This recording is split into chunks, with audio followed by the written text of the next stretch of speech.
ang mundong ating ginagalawan, maraming pangangailangan, lalo sa ating mga kalalakihan. Pero para sa akin mga ropa, like I said, ang nakikita ko dito, malaking rason kung bakit maraming lalaki ang willing magbayad, willing lumustay ng ganong kalaking pera para sa isang babae or para sa isang gabi.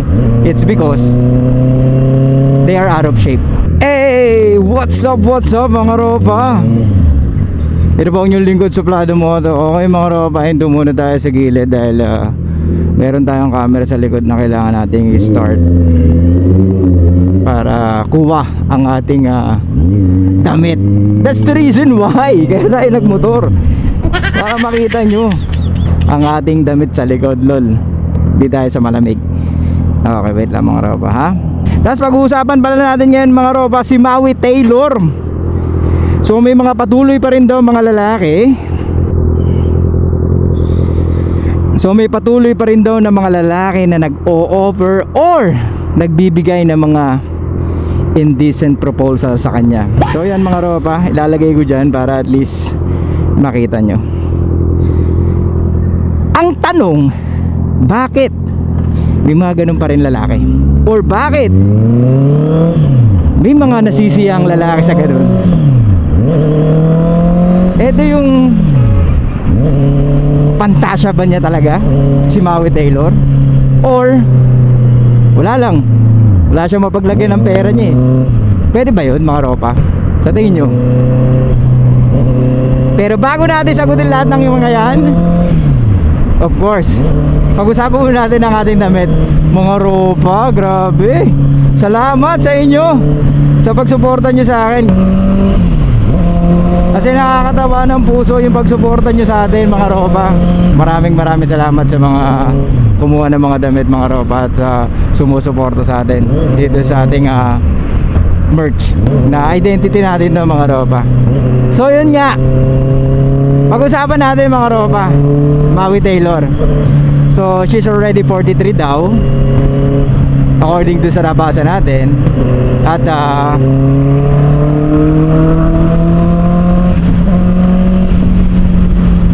nakaka-receive pa rin siya ng mga indecent proposal from other men. Wow! Kaya nga nakakapagtaka, bakit 43? Bakit hindi 26? Bakit hindi 25? Bakit hindi 23? Bakit 43? At bakit si Maui Taylor? Alam ko may pamilya na si Maui Taylor, di ba? And alam ko may mga anak na rin siya. Pero yun nga ang tanong, bakit may mga lalaki pa rin gusto si Maui Taylor? So sa tingin nyo mga ropa, comment down below nga, sa tingin nyo bakit may mga lalaki pa rin na gusto ma-experience or makasama si Maui Taylor? Yung iba daw millions pa mga ropa, millions pa yung offer. Grabe naman yun, di ba? Kasi kung ikaw may kakayahan ka mag-provide ng mahigit 1M sa isang babae para lang sa isang gabi, bakit yung 43? Ako ang tingin ko dito mga ropa, pantasya eh. Kumbaga, it's a dream come true pag nangyari yun, parang ganun. Or siguro nga talagang wala siya mapaglagay ng pera niya, kaya madaling mag-offer para sa kanya. Or ang dami niyang pera na hindi niya alam kung saan niya ilalagay, di ba? Or talagang mataas ang pagtingin niya kay Maui, or talagang mataas ang tama niya kay Maui. So wag tayo mag-focus lang dun sa isang babae. Ito yung mga tanong natin mga ropa, kadalasan. Pag ba tayo talagang umiidad na, talagang wala na tayong dapat paganahin kundi ang pera natin? Sa tingin nyo, pera na lang ba talaga ang gagana pag tayo matanda na? Or nangyayari yun, or ginagawa natin yun kasi we are fucking unattractive?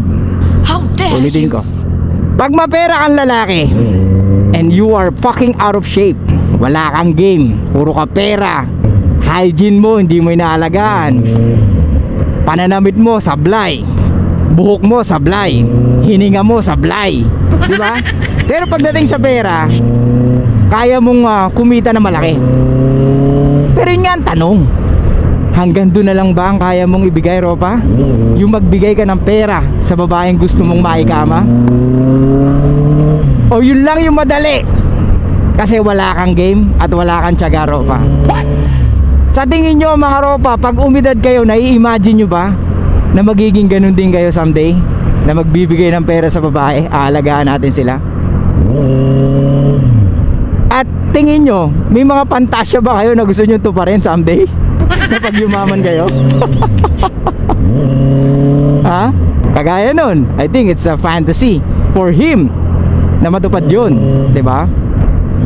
Pero para sa akin mga Ropa, like I said, ang nakikita ko dito, malaking rason kung bakit maraming lalaki ang willing magbayad, willing lumustay ng ganong kalaking pera para sa isang babae or para sa isang gabi. It's because they are out of shape. How dare you? Hindi dahil wala silang respeto sa sarili nila, kundi alam nila na pera na lang ang attractive sa kanila. At yun ang nakakalungkot mga Ropa, kasi pera na lang ang nagpapatibok ang puso ng babae ginugusto niya. Di ba nakakalungkot yun? Hindi mo ba kaya mahalin sa personality ko? Hindi mo ba kaya mahalin sa pagkatao ko? Kailangan ba pera? O kasalanan natin? Kasi yun lang ang binibigay natin. Hindi ako naniniwala na pag ang lalaki nagbabayad, walang respeto sa sarili. Dahil mas naniniwala ako sa lalaki na walang game, kaya nagbabayad siya sa babae. Ayaw niyang mapagod, gusto niya madali. Wala siyang game, kaya gusto niya bayaran na lang ang gabi. Kaya sana mga Ropa, wag yung hayaan na umabot tayo sa ganito. Ako nakikita ko sa sarili ko, if ever man mangyari yun at the age of 50, dumidiskarte pa rin ako. Well, hindi na nga lang same ng when I was 30, when I was 20. Pero I'll make sure nagugustuhin ako ng babae because attractive ako, because na-maintain ko yung looks ko, yung physique ko, yung style ko, at yung pagiging dominante ko sa buhay. May mga lalaki na kayang i-dominate yung pera, di ba? Business, making money, pero hindi lang yun doon natatapos. Masyado na silang nabulag ng kanilang pera, na ang pera na lang ang tangi nilang kailangan, at pera lang ang tangi nagpapatakbo ng mga bagay na ginugusto nila sa buhay. Tama ba yun mga Ropa? I don't fucking think so. Kulang ang pera mo kahit anong mangyari sa buhay mo. Sa gobyerno natin, napakarami magnanakaw. Tingin mo na kontento ba sila? Hindi. Laging you still want more. Okay? Kaya nga dapat marami kang departamentong ini-improve para sa sarili mo, para at least hindi ka lang focus sa paggawa ng pera mo. Marami mga Ropa, at kailangan natin yung gawin dahil tayo lalaki mga Ropa. Hindi dahil kailangan mo para sa babae, hindi, kundi dahil lalaki ka Ropa, kaya kailangan mong gawin yun. Marami tayong departamento na dapat i-improve, kaya tumingin kayo sa salamin. Ano pa kaya yun? Ano pa kaya yung sinasabi ni Suplado Moto na departamento na kailangan ko i-improve para sa sarili ko? I-gets nyo mga Ropa? Kasi ako naniniwala ako marami kang gustong gawin, pero ikay napipigilan ng dahil na rin sa iyong kapaligiran. Marami kang nakikita, marami kang gustong paniwalaan na pinaniniwalaan ng iba.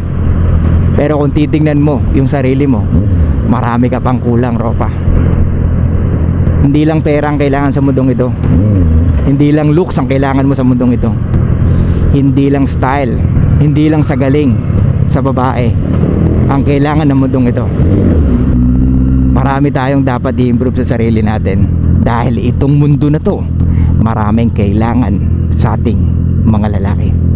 Ulitin ko, ang mundong ating ginagalawan maraming pangangailangan, lalo sa ating mga kalalakihan.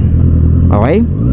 Kaya mga Ropa, ang wish ko sa inyo, sana 10 years from now hindi kayo nagbabayad ng babae, o hindi kayo bibigay ng indecent proposal sa babae. Yes, I know, it's a fucking shortcut, one of the technique, sabi nga nila.